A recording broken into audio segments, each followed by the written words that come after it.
Halo teman-teman semua, saya Penny Betasari ingin berbagi sedikit informasi tentang filsafat pendidikan kontemporer dan saya berharap dengan menonton video ini kita memberikan banyak manfaat untuk semua orang.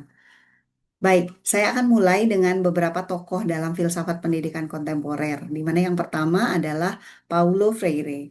Paulo Freire merupakan pelopor pendidikan kritis, di mana dia mengkritik tentang banking education yang menyatakan bahwa seorang peserta didik merupakan wadah yang kosong yang harus diisi dengan pengetahuan oleh si guru, dan saya sangat mengkritik hal ini.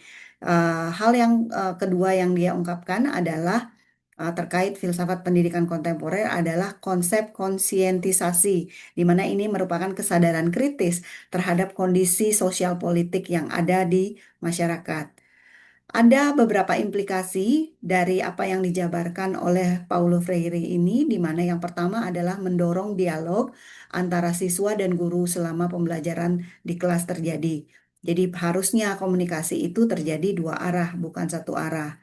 Implikasi yang kedua adalah guru dan murid seharusnya menjadi mitra belajar, bahwa guru belajar dari murid, murid pun belajar dari guru. Jadi terjadi koneksi yang sangat baik di sana. Dan yang terakhir adalah alat transformasi sosial, di mana pendidikan merupakan alat transformasi sosial yang bukan hanya sekedar persiapan untuk bekerja saja, bahwa pendidikan mampu untuk merubah apapun fenomena yang terjadi di masyarakat kita. Tokoh yang kedua adalah Giroux. Giroux pada dasarnya melanjutkan apa yang sudah dijabarkan oleh Paulo Freire, di mana hal yang menjadi sangat terkenal dari Giroux ini sendiri adalah tentang public pedagogy yang menekankan pendidikan yang terjadi di luar sekolah formal seperti di media dan budaya populer. Hal yang menarik lainnya yang diangkat oleh Giroux ini sendiri bahwa dia ingin mendorong pendidik sebagai intelektual publik, jadi bukan hanya sebagai teknisi kurikulum, tetapi intelektual publik di sini dalam arti menjadi orang-orang yang memiliki kemampuan pengetahuan untuk merubah apapun yang terjadi secara garis besar, secara lebih luas, tidak hanya dalam konteks pendidikan atau kurikulum saja. Implikasi dari Giroux ini sendiri, kontribusinya dalam dunia pendidikan adalah bahwa sekolah itu sebagai perjuangan ideologis, bukan tempat netral. Pendidikan itu harus membekali siswa dengan kesadaran politik dan etis, dan kurikulum itu harus mencerminkan nilai-nilai demokratis dan keberagaman budaya sesuai dengan yang ada di masyarakat. Teori yang terakhir adalah dari Bell Hooks. Bell Hooks ini sendiri alirannya adalah feminisme atau emansipatoris, di mana pendidikan dilihat sebagai praktik kebebasan.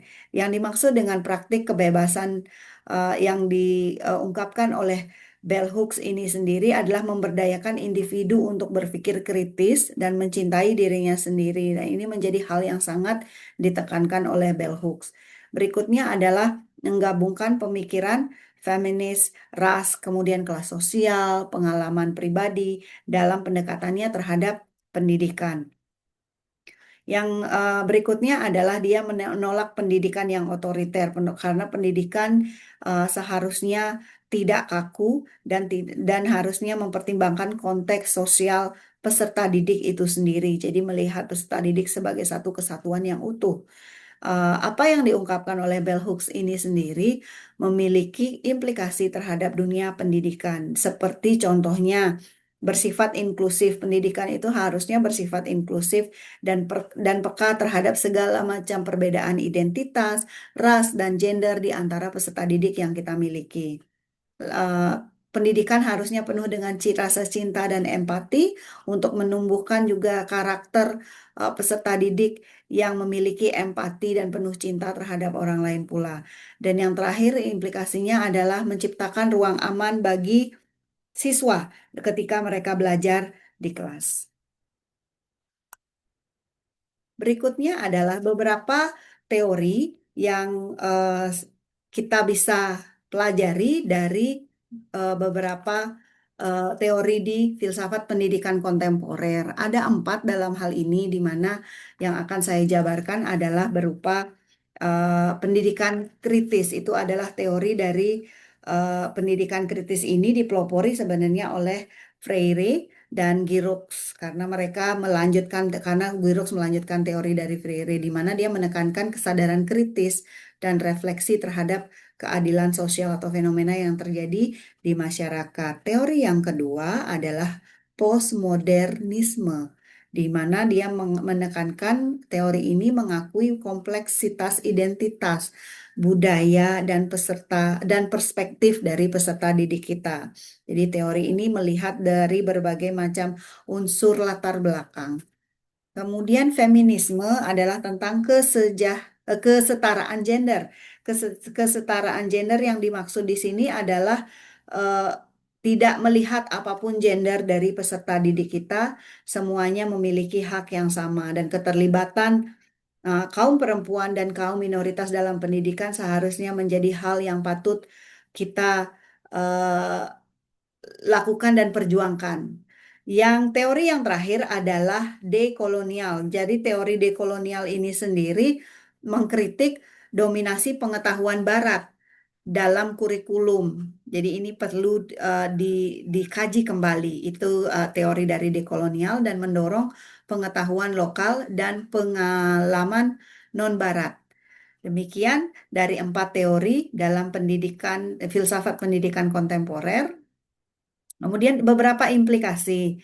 Secara singkat dapat saya jabarkan bahwa implikasi filsafat pendidikan kontemporer dalam dunia pendidikan adalah kurikulumnya lebih inklusif, mengakomodasi berbagai identitas budaya, ras, dan gender. Dari teori dan tokoh filsafat yang saya jabarkan tadi.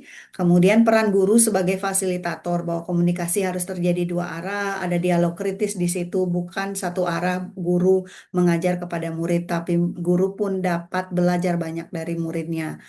Implikasi berikutnya adalah penggunaan metode partisipatif dan kolaboratif dalam proses pembelajaran. Dan yang terakhir adalah evaluasi berbasis refleksi dan proses, bukan hanya hasil akademik akhir. Jadi semua tentang bagaimana pencapaian seorang peserta didik itu dari awal hingga terakhir, tidak melihat hasil akhirnya saja.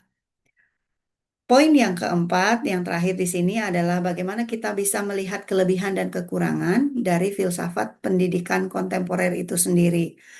Beberapa kelebihan dari filsafat pendidikan kontemporer diantaranya adalah memberikan ruang pada suara-suara yang terpinggirkan, kaum minoritas, kaum perempuan biasanya yang terjadi di kalangan masyarakat kita. Kemudian kelebihannya bahwa hal ini relevan dengan tantangan sosial dan kultural yang terjadi di masyarakat di masa kini, menumbuhkan kesadaran kritis pada peserta didik dan pendidik untuk melihat dan memiliki empati terhadap segala fenomena di masyarakat.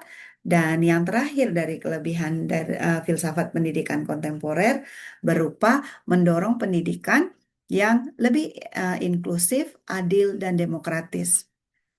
Yang menjadi kekurangan adalah, ini poinnya yang terakhir, terkadang mungkin ini terdengar terlalu teoritis dan sulit untuk diterapkan secara praktis di lapangan, apalagi untuk konteks Indonesia yang sudah memiliki mindset sekian puluh tahun. Bagi para pendidik kita, bagaimana kemudian menumbuhkan uh, rasa empati atau kesadaran untuk pendidikan yang lebih inklusif. Tentu hal ini memerlukan perencanaan kebijakan pemerintah dalam jangka panjang, dan harusnya dilakukan secara konsisten.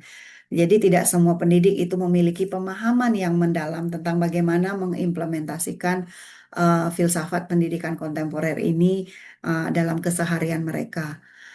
Potensi konflik nilai antara tradisi lama dan nilai-nilai yang baru diperkenalkan. Seperti yang saya ungkapkan tadi, dengan mindset selama puluhan tahun, para pendidik di Indonesia sudah berada di zona nyaman mereka untuk menerapkan filosofi pendidikan yang mereka percaya. Dan untuk beralih ke filosofi pendidikan kontemporer ini, mungkin di sana ada konflik nilai-nilai dan tradisi di sana. Dan yang menjadi kekurangan terakhir dari filsafat pendidikan kontemporer adalah sulitnya untuk diukur sistem penilaian kalau dibandingkan dengan di pendidikan di konvensional di mana semuanya berbasis pada nilai di akhir semester, mungkin di akhir tahun ajaran, sedangkan filsafat pendidikan kontemporer melihat semuanya dari proses yang peserta didik lalui.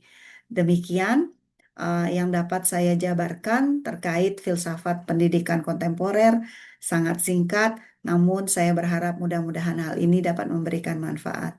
Sekali lagi saya ucapkan terima kasih dan saya akhiri dengan Om Santi Santi Santi Om.